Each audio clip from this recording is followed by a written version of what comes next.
Le pompage optique est une méthode d'étude qui permet la réalisation de nombreuses expériences de physique atomique. Plus précisément, il permet de modifier l'orientation des moments magnétiques atomiques et de rompre ainsi l'équilibre thermique entre certains atomes et le milieu qui les environne.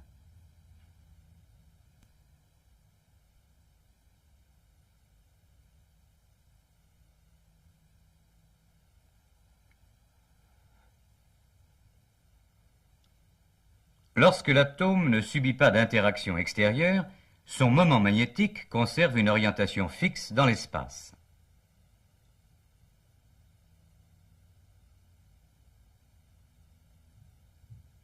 Des changements d'orientation peuvent se produire, au contraire, lorsque les atomes de la vapeur subissent des collisions.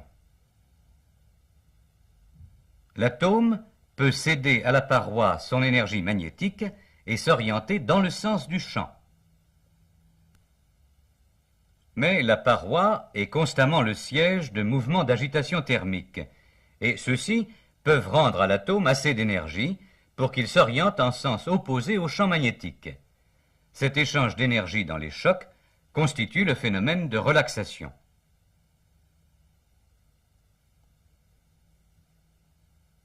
La relaxation pourrait modifier le nombre N1 d'atomes dans l'état du bas et le nombre N2 d'atomes dans l'état du haut.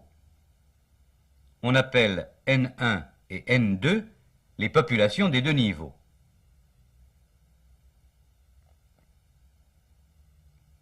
Mais pour une température constante de la paroi, la relaxation produit un équilibre thermique où les populations N1 et N2 restent en moyenne constantes.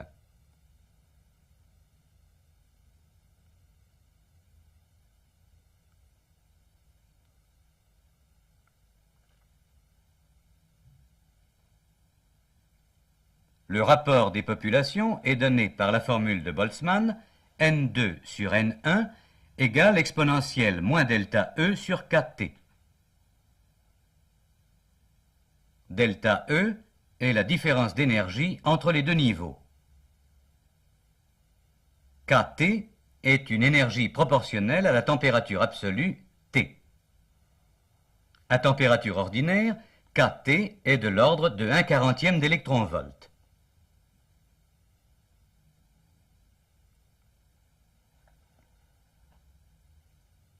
D'après la formule de Boltzmann, si l'écart d'énergie delta E est très grand par rapport à KT, le niveau du haut est vide.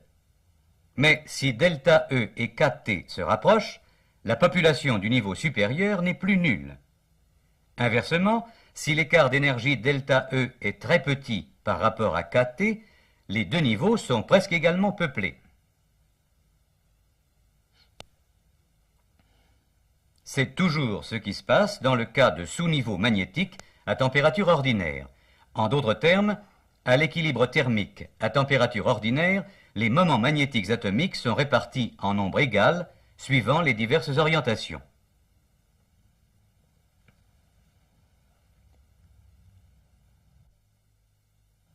Terminé.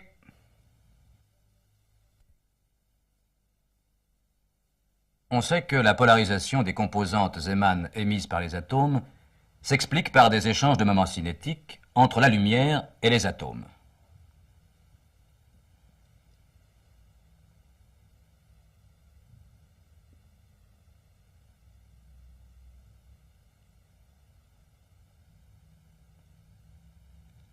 Inversement, excitons un atome avec de la lumière polarisée circulairement sigma+, tournant autour du champ magnétique dans le sens positif.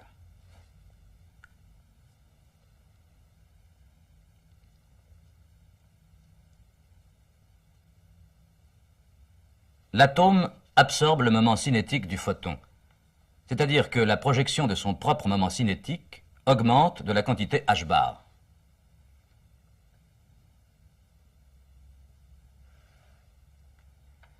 Bien que la méthode soit générale, nous l'expliquons dans le cas particulier où les moments cinétiques n'ont que deux orientations possibles, aussi bien dans l'état fondamental E0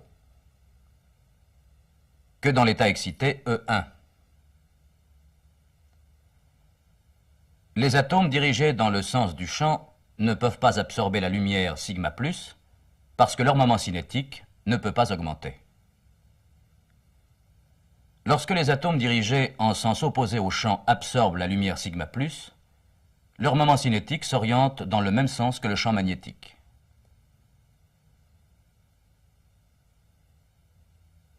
Lorsque les atomes retombent de l'état excité, certains réémettent un photon sigma plus et perdent alors le moment cinétique acquis, mais les autres réémettent un photon pi et gardent le moment cinétique acquis.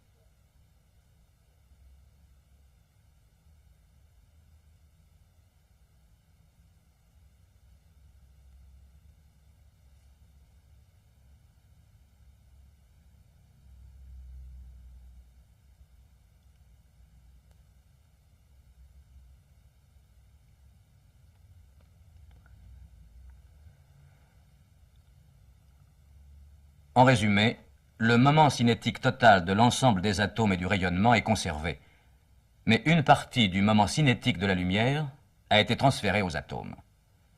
Le processus peut se reproduire plusieurs fois à la suite. À chaque fois, le nombre d'atomes orientés dans le sens du champ augmente.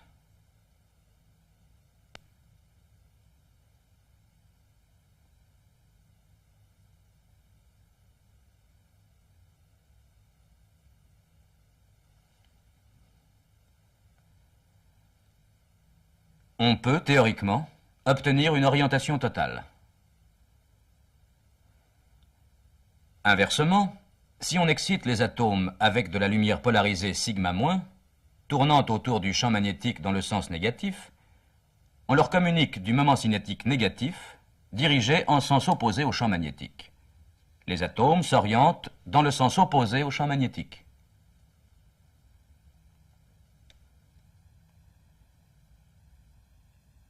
En pratique, on ne parvient jamais à vider totalement l'un des sous-niveaux magnétiques au profit de l'autre et à réaliser une orientation totale. Le pompage optique, en effet, tend à détruire l'équilibre thermique. Mais la relaxation s'y oppose. Elle tend constamment à rétablir cet équilibre.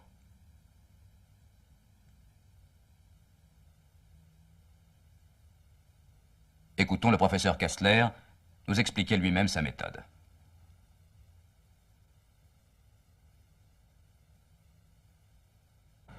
Les méthodes optiques de la résonance hertzienne ont été développées au laboratoire de physique de l'École normale supérieure par l'équipe que Jean Brossel et moi-même avons constituée à partir de 1951. Et maintenant, je vais essayer de vous expliquer sur un exemple comment fonctionne le pompage optique. C'est l'expérience de pompage optique de l'isotope 199 de l'atome de mercure. Et on utilise pour l'excitation optique l'arrêt de résonance optique de 1537 angström. Eh bien, cet isotope, le noyau de cet isotope possède à l'état fondamental un moment magnétique, et dans un champ magnétique, le niveau fondamental est dédoublé en deux niveaux magnétiques, moins 1,5 en haut et plus 1,5 en bas, et le niveau optiquement excité est également dédoublé en deux niveaux magnétiques, plus 1,5 et moins 1,5. Et entre les niveaux du bas et les niveaux du haut, l'arrêt 2537 possède 4 composantes Zeeman qu'on représente par des traits verticaux que je dessine. Deux de ces composantes sont polarisées rectilignement en pi et deux sont polarisées circulairement, l'une en sigma- et l'autre en sigma+, c'est-à-dire correspondent à des vibrations circulaires de sens opposé. Eh bien, si nous mettons dans ici une lampe à vapeur de mercure, une lentille et ici une cellule de résonance avec une goutte de mercure, la lumière de la lampe est concentrée par la lentille à l'intérieur de la cellule et nous pouvons polariser cette lumière en intercalant ici un nickel et une lame cardante. Nous obtenons ainsi de la lumière sigma+, et nous allons revenir à ce schéma. Vous voyez, si j'excite l'atome de mercure uniquement par la lumière polarisée en sigma+, je vais exciter uniquement par cette composante Zeeman que je dessine en rouge. Par l'excitation optique je ne peux exciter que les atomes qui sont à l'état moins 1,5 de l'état fondamental, je les porte à l'état plus 1,5 de l'état excité, et de là, ils peuvent retomber vers le niveau fondamental après un temps très court, soit en revenant au niveau de départ, soit en empruntant ici cette autre voie qui les amène à l'état fondamental au niveau plus 1,5. Et bien, c'est ce phénomène de transit ici, l'excitation du niveau moins 1,5 par sigma plus, puis le transit vers le niveau plus 1,5 que nous appelons le phénomène de pompage optique. C'est ça, c'est un peu comparable à l'effet d'une pompe, où ces niveaux sont comparables à des bassins, nous puisons de l'eau dans ce niveau, nous le pompons vers le niveau supérieur, et nous le faisons transiter vers le niveau plus 1,5. Bien, par ce processus, nous pouvons avoir 80% d'atomes dans ce niveau, et 20% seulement dans celui-là. Pourquoi pas 100%? Parce qu'il y a un processus qui s'oppose au processus de pompage optique que nous appelons le processus de relaxation et qui ramène les atomes directement du niveau plus 1,5 au niveau moins 1,5, processus qui a lieu quand les atomes heurtent la paroi du récipient. On peut représenter de manière imagée la pompe optique dont parle le professeur Kastler. Les deux sous-niveaux magnétiques de l'état fondamental sont deux réservoirs qui contiennent initialement le même nombre d'atomes. Le processus d'excitation en lumière polarisée circulairement est semblable à une pompe qui puise l'eau dans un des réservoirs pour la reverser dans l'autre.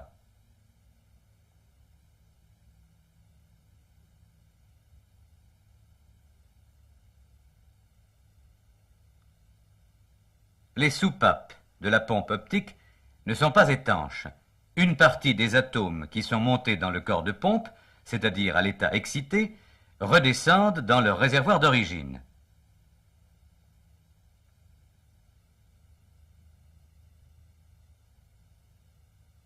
Mais cela n'empêcherait pas la pompe optique d'être efficace si rien ne s'opposait à elle. La relaxation est comparable à une fuite dans la paroi de séparation des deux réservoirs qui tend à égaliser leur contenu. Si la fuite est petite, l'égalisation n'est réalisée qu'au bout d'un temps relativement long.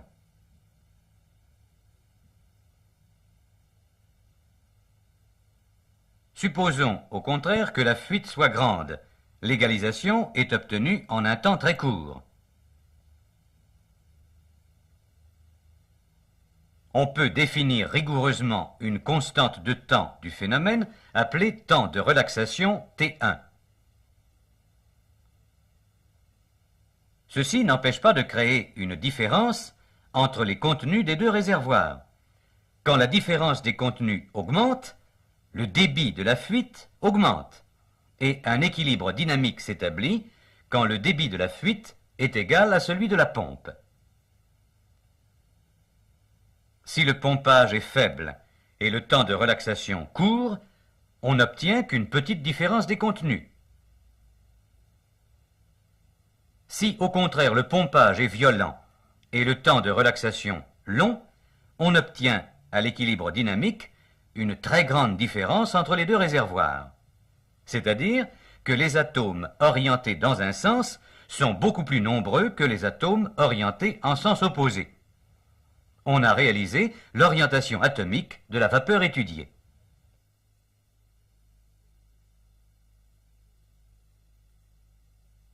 Nous avons vu que c'est grâce à la lumière polarisée circulairement que s'effectue le pompage optique et que nous changeons les populations des sous-niveaux magnétiques moins 1,5 et plus 1,5 de niveau fondamental de l'isotope 199 du mercure. Mais la lumière joue également un deuxième rôle dans nos expériences. C'est par la lumière que nous détectons les progressions, les résultats du pompage optique, progression en fonction du temps. En effet, revoyons ce schéma ici, nous voyons que les radiations de polarisation sigma plus peuvent être absorbées seulement par les atomes qui sont à l'état moins 1,5 du niveau fondamental. Au fur et à mesure que le pompage optique s'effectue, le nombre d'atomes qui est dans ce niveau va donc en diminuant et les atomes s'accumulent au niveau plus 1,5. Eh bien, puisque la lumière est de moins en moins absorbée, la vapeur devient de plus en plus transparente pour la lumière incidente. Alors reprenons ici notre schéma du montage. Nous avons ici la lampe, la lentille, le dispositif qui permet de fabriquer de la lumière polarisée circulairement en sigma+, la cellule de résonance avec son queusot contenant la goutte de mercure. Je dessine la marche du faisceau lumineux à travers la cellule de résonance et nous pouvons placer ici un détecteur de lumière, un photomultiplicateur P1 qui mesure l'intensité de la lumière directe qui a traversé de la cellule de résonance. Alors je viens de dire que l'intensité de la lumière va en augmentant en fonction du temps parce que la cellule devient plus transparente. Mais comme les atomes absorbent de moins en moins de lumière, ils réémettent aussi de moins en moins de lumière par résonance optique, par fluorescence. Et si nous mettons ici un autre photomultiplicateur P2 qui lui reçoit la lumière diffusée par les atomes de la cellule de résonance, eh bien la quantité de lumière qui tombe sur ce photomultiplicateur va diminuer en fonction du temps et nous enregistrons cette diminution de la lumière de résonance en fonction du temps et nous obtenons ainsi des renseignements très précieux sur les changements de population entre le niveau moins 1,5 et le niveau plus 1,5 de l'état fondamental. Nous pouvons schématiser cette expérience. Partant d'atomes désorientés dans le noir, on éclaire brusquement la vapeur. On observe une atténuation progressive de la lumière de résonance optique réémise par la vapeur, en même temps que le renforcement du faisceau de lumière qui la traverse, parce que le nombre de photons absorbés par les atomes diminue.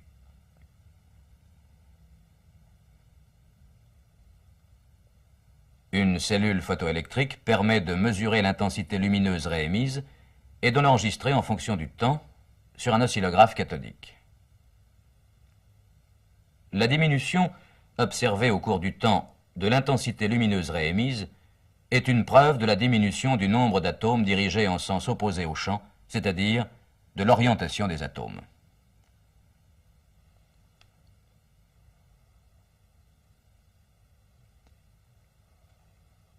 La constante de temps de cette diminution dépend de l'intensité lumineuse du faisceau pompant et du temps de relaxation. Ces expériences permettent indirectement de mesurer le temps de relaxation T1.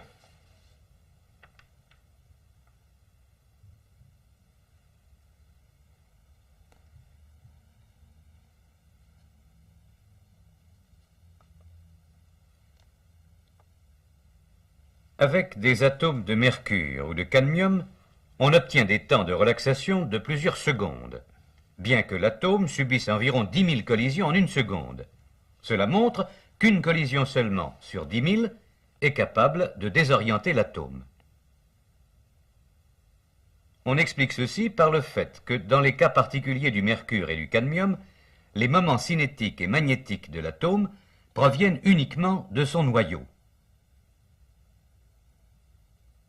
Et dans les collisions, le noyau est protégé par les couches électroniques.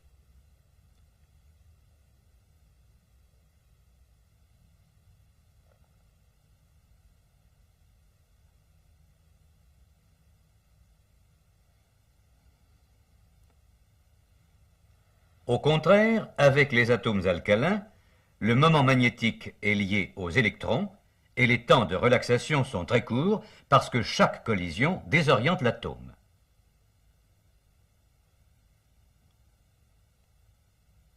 Mais on peut ralentir considérablement la relaxation en recouvrant intérieurement la paroi de verre d'un enduit spécial ou bien en ajoutant à la vapeur alcaline un autre gaz qui empêche les atomes alcalins d'atteindre rapidement les parois. Pour qu'ils puissent jouer ce rôle de gaz protecteur ou gaz tampon, il faut que ces atomes eux-mêmes ne désorientent pas les atomes alcalins, c'est-à-dire qu'il n'est pas de moment magnétique. On utilise le plus souvent les gaz rares de l'air.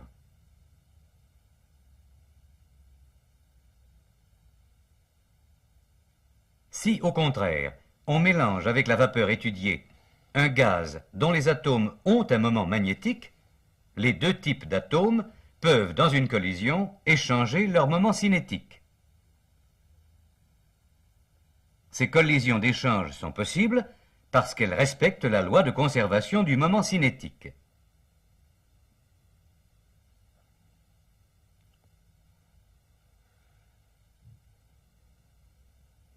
L'orientation donnée par pompage optique aux atomes d'une certaine espèce est transmise dans les collisions d'échange aux autres atomes.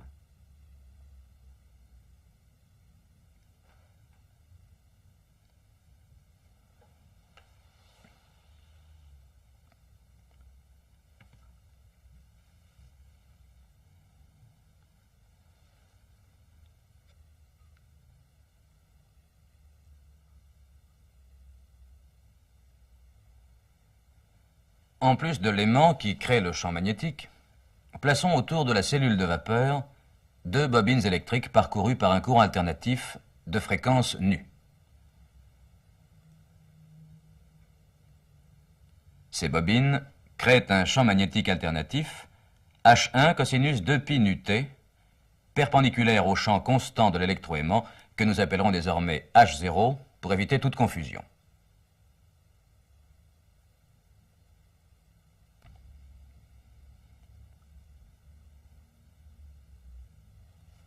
Nous appelons delta E0 l'intervalle d'énergie entre les sous-niveaux magnétiques de l'état fondamental dans le champ magnétique H0.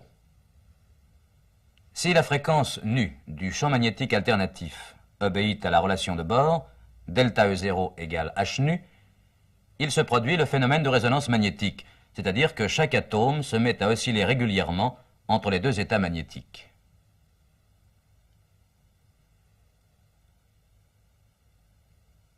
La vitesse d'oscillation est d'autant plus grande que l'amplitude H1 du champ magnétique alternatif est elle-même plus grande. Si les échanges sont très rapides, on n'observe plus qu'une moyenne, et il y a en moyenne autant d'atomes dans chacun d'eux. La résonance magnétique tend à détruire l'orientation atomique, c'est-à-dire qu'elle s'oppose au pompage optique. Nous avons vu que le pompage optique rend la vapeur plus transparente et fait décroître l'intensité de la lumière de résonance optique réémise par la vapeur. La résonance magnétique produit les effets inverses. Elle rend la vapeur plus opaque et fait augmenter la lumière réémise par la vapeur. Ceci permet d'observer expérimentalement la résonance magnétique sur une vapeur.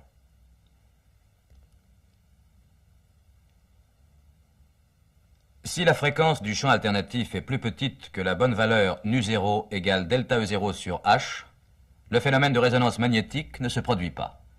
On augmente progressivement la fréquence, et lorsque la fréquence nu passe par la valeur de résonance delta E0 sur H, l'intensité de la lumière réémise passe par un maximum.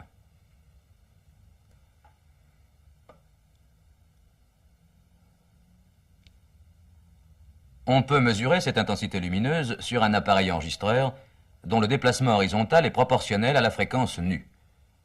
Un appareil compteur à affichage direct permet de contrôler cette fréquence.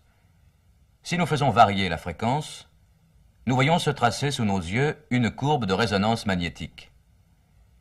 Les fluctuations parasites inévitables n'empêchent pas de voir l'allure du phénomène.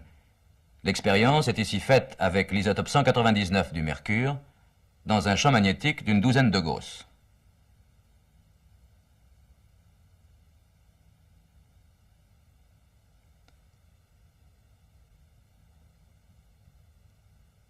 En pointant avec précision le maximum de la courbe de résonance, on mesure la fréquence de résonance nu0 égale delta E0 sur H.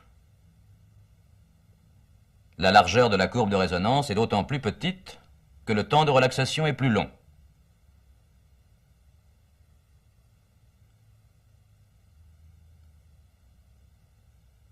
Donc, la précision avec laquelle on mesure la fréquence de résonance nu0 est d'autant meilleure que le temps de relaxation est plus long.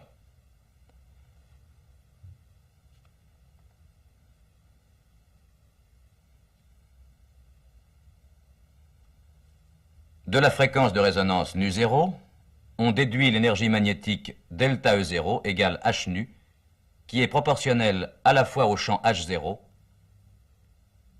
et au moment magnétique mu de l'atome.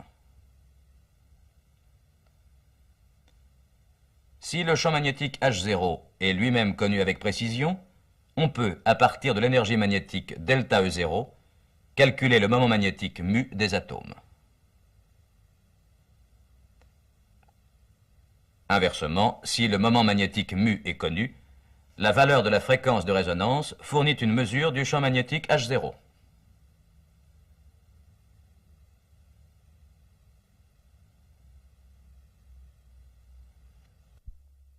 Voici au laboratoire de l'École normale supérieure un montage typique permettant d'effectuer ces mesures. Les professeurs Kastler et Brossel s'entretiennent avec un de leurs élèves des problèmes posés par une expérience nouvelle.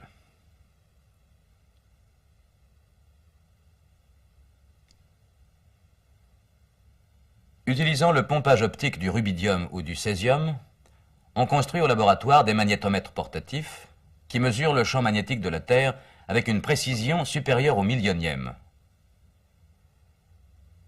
Le même appareil est fabriqué industriellement. Monté dans une enveloppe profilée, il est utilisé pour tracer une carte systématique et très précise du champ magnétique terrestre sur de vastes étendues. Il faut traîner le magnétomètre au bout d'un long câble pour l'éloigner des parasites créés par l'avion.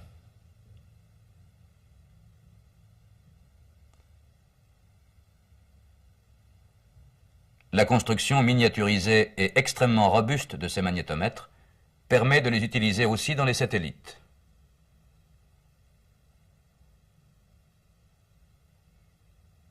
Ces mesures de champ magnétique ou de moment magnétique sont les conséquences les plus immédiates de la méthode de pompage optique appliquée à la résonance magnétique.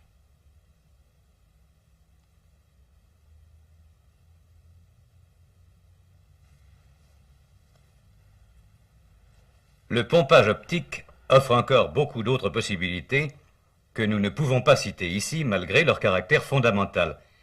Son application aux horloges atomiques nous servira de conclusion.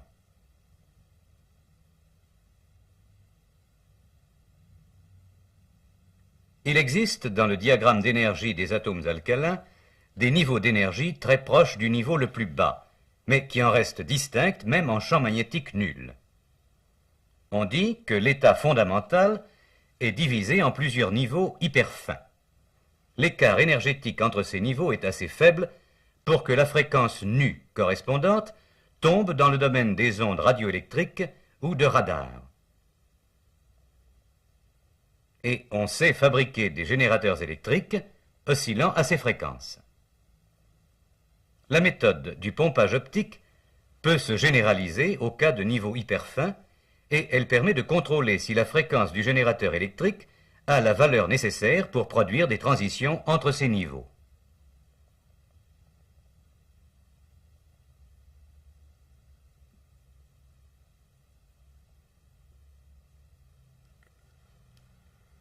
Si ce contrôle est utilisé pour corriger automatiquement la fréquence des oscillations, on obtient un générateur électrique dont la fréquence est asservie à rester constamment égale à la fréquence de bord, nu égale delta E sur H. Les périodes de la tension électrique gardent ainsi des durées rigoureusement constantes. Si on compte le nombre des périodes, on transforme le générateur de précision en une horloge permettant la mesure du temps.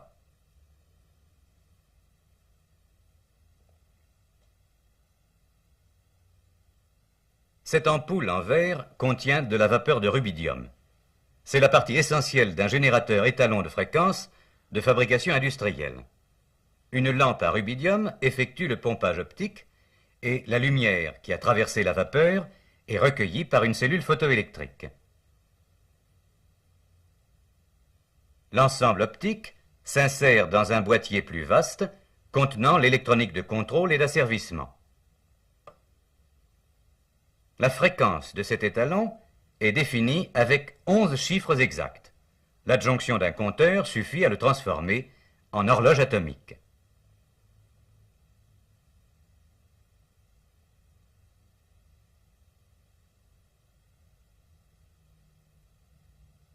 Il faudrait plusieurs siècles de fonctionnement pour qu'une telle horloge se dérègle seulement d'1 seconde.